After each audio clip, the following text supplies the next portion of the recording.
दोस्तों, हमारी education system बहुत ही पुरानी हो चुकी है। हमें इसे बदलने की ज़रूरत है, ठीक इस खूबसूरत लड़की की तरह जो अपने आप को बदल चुकी है। तो आइए हम इस मुहिम को आगे बढ़ाएं और अपने देश की उन्नति को शिखर तक पहुंचाएं। जितनी स्विट्जरलैंड की टोटल पॉपुलेशन है उससे ज्यादा इंडिया इंजीनियर्स प्रोड्यूस कर देता है। उसके बाद भी रिसर्च एंड इनोवेशन में स्विट्जरलैंड नंबर 1 पे है। इंडिपेंडेंस के बाद से रिपब्लिक ऑफ इंडिया ने 0 नोबेल लॉरियट्स प्रोड्यूस किए इन साइंस। यूएसए ने 100 प्लस कर दिए। ASER की रिपोर्ट के हिसाब से 83% एजुकेटेड इंडियंस एम्प्लॉयबल ही नहीं है। और ये जो सुंदर पिचाई सत्या नदेला की हम बात करते हैं, इन्होंने भी आगे चल के अपनी एजुकेशन बाहर से ही करी है। और ये सारी चीजें जो मैं बोल रहा हूँ ना, इसका रूट कॉज फाइंड आउट करने के लिए हमें थोड़ा सा पीछे जाना पड़ेगा। जब ब्रिटिशर्स हम पे रूल कर रहे थे तो ईस्ट इंडिया कंपनी के सामने 2 मेजर चैलेंजेस थे। एक कम्युनिकेशन विद इंडियन, दूसरा वर्कर्स और क्लर्क्स की बहुत जरूरत थी उन्हें। फिर थॉमस बेविंगटन मैकॉय ने हमें इंग्लिश एजुकेशन एक्ट ऑफ 1835 दिया, जिससे उनके दोनों पर्पस पूरे हुए। पहला, उनको बंदे चाहिए थे जो चुपचाप डेस्क पे बैठे अपना काम करें, क्वेश्चंस ना करें और ज्यादा क्रिएटिव ना हो। Second, communication in English. English सबसे ज्यादा बोले जाने वाली लैंग्वेज नहीं है, उसके बाद भी इंग्लिश एक लैंग्वेज की बजाय एक क्लास बन गया इंडिया में। रशिया, चाइना, फ्रांस, ये सब जगह इतना ऑब्सेशन नहीं है इंग्लिश को लेके जितना इंडिया में है। पुअर कम्युनिकेशन बोला जाता है अगर आपकी इंग्लिश अच्छी नहीं है, जबकि इंग्लिश ना आने का मतलब है कि आपको कोई और लैंग्वेज आती है। 5 साल पुराना iOS भी आज की डेट में आउटडेटेड माना जाता है। लेकिन इतनी इंपॉर्टेंट चीज हमारा एजुकेशन सिस्टम आज भी बस थोड़े से चेंजेस के साथ ऐसे ही चल रहा है। हमारे एजुकेशन सिस्टम में रटने का कंपटीशन होता है, जो ज्यादा रट लेता है उसके ज्यादा मार्क्स आते हैं।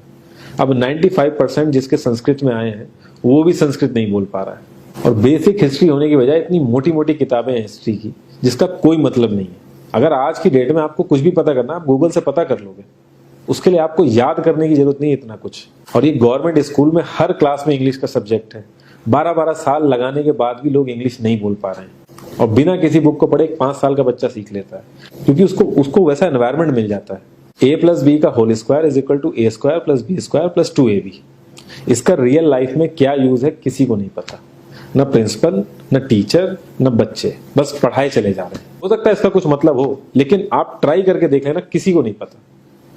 हाँ, 2AB की जगह अगर आपने 3AB बोल दिया तो 4 लोग हंसने वाले मिल जाएंगे आपके ऊपर।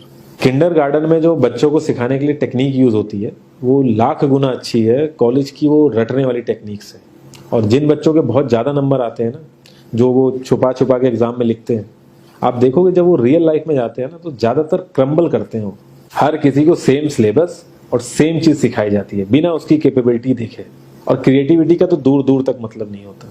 अब एक लाइन से आप शेर, मछली, सांप, हाथी सबको लाइन से खड़ा कर दो और उनसे कहो पेड़ पे चढ़ो, उनको तो जिंदगी भर यही लगेगा ना कि वो तो किसी काबिल ही नहीं है।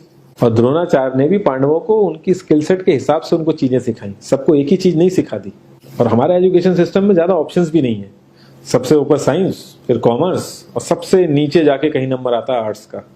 आर्ट्स लेने वाले को तो लोग इतना हल्के में लेते हैं जैसे वो किसी काम का ही नहीं है। हर माँ बाप को तो इंजीनियर या डॉक्टर ही बनाना है। कॉलेज वाले अगर एक्स्ट्रा कोर्स रख भी देते हैं तो माँ बाप एंट्री नहीं कराएंगे, तो वो सारा पैसा बर्बाद होगा कॉलेज का। तो ऑप्शंस कहाँ से आएंगे? और बचपन से ही आपकी ट्रेनिंग स्टार्ट हो जाती है। माँ बाप, भाई बहन, रिलेटिव सब यही समझाते हैं अगर आपके मार्क्स नहीं आए और जॉब नहीं लगी तो आपकी जिंदगी बेकार। और लाइफ की क्रिएटिविटी को आप रखते हो साइड में, और ये अच्छे मार्क्स और अच्छी जॉब पाना आपका सपना बन जाता है। अब ये सपना पूरा हो जाता है तो बहुत बढ़िया है, दूसरे को जेलस फील कराओगे, नीचा फील कराओगे। और इस छोटी सी उम्र में अगर सपना टूट जाता है तो सेल्फ डाउट में आ जाओगे। इतना बाहर वाले आपको नीचा नहीं समझेंगे जितना आप खुद की नजरों में गिर जाओगे। आप किसी भी 4-5 सक्सेसफुल आदमियों के बारे में सोच के देखिए जिन्हें आप बहुत सक्सेसफुल मानते हो या जिनकी तरह लाइफ आप जीना चाहते हो। मैं ये कह सकता हूं कि वो इस एजुकेशन सिस्टम की वजह से तो सक्सेसफुल नहीं होंगे, चाहे वो जो भी हो। धीरू भाई अंबानी, विराट कोहली, आमिर खान, नरेंद्र मोदी, ये सब हमारे इस करंट एजुकेशन सिस्टम के ट्रैप में नहीं फंसे। इन्होंने खुद सीखा, खुद एजुकेट हुए और खुद आगे बढ़े। किसी कंपनी के सीईओ को अगर ये कहा जाए कि आप अपनी कंपनी के सारे डिपार्टमेंट में इंटरव्यू दीजिए, तो कोई गारंटी नहीं है कि वो सारे डिपार्टमेंट के इंटरव्यू निकाल लेगा। और ये भी हो सकता है कि वो आधे से ज्यादा डिपार्टमेंट के लिए क्वालिफाई ना करे एजुकेशन वाइज, लेकिन वो पूरी कंपनी चला सकता है। तो ये जो एक स्किल है, इसके बारे में बात क्यों नहीं होती? लोग अपनी 25% से ज्यादा जिंदगी इस करंट एजुकेशन सिस्टम में लगा देते हैं ताकि अपने से कम पढ़े लिखे आदमी की कंपनी में जाके उसके सपने पूरे कर सकें। इंडिया का जो करंट एजुकेशन सिस्टम है, अगर वो इतना ही अच्छा है तो जो भी सेलिब्रिटीज हैं, पॉलिटिशियंस हैं, वो अपने बच्चों को बाहर क्यों भेज रहे हैं पढ़ने के लिए? इनफैक्ट पॉलिटिशियंस के साथ तो ऐसा करना चाहिए, जिस एरिया से वो जीते हों उसी एरिया के गवर्नमेंट कॉलेज में उनके बच्चे को पढ़ना कंपलसरी हो जाए, तभी वहां के गवर्नमेंट कॉलेज सुधर सकते हैं। 368 प्यून की जॉब के लिए 1.5 लाख ग्रेजुएट और 24,968 पोस्ट ग्रेजुएट ने अप्लाई किया।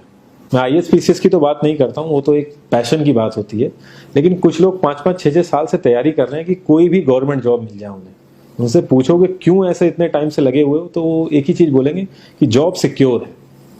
मतलब आप काम नहीं भी करोगे तो आपको निकाला नहीं जाएगा। ये सारी कामचोरी वाली बातें माइंड में इसीलिए आती हैं क्योंकि हमारा जो करंट एजुकेशन सिस्टम है वो इतना कॉन्फिडेंस ही नहीं देता है कि हम अपनी स्किल के दम पे कहीं जाके काम करें और हमें निकलने का डर ना हो। मैं आने वाले 10 साल की तो बात ही नहीं कर रहा हूँ, अगर मैं आने वाले 5 साल की भी बात करूं तो टेक्नोलॉजीज में इतना ज्यादा चेंजेस आ जाएगा कि जो आज हम पढ़ रहे हैं, जिस स्किल पे हम फोकस कर रहे हैं, पता नहीं वो रेलेवेंट भी होगी कि नहीं उस समय। Cloud computing, SEO, digital marketing, ये सब जॉब्स पहले एग्जिस्ट ही नहीं करती थी। हम लोगों को एजाइल होना पड़ेगा, नई नई चीजों को सीखने के लिए ओपन रहना पड़ेगा, क्रिएटिव माइंड लगाना पड़ेगा।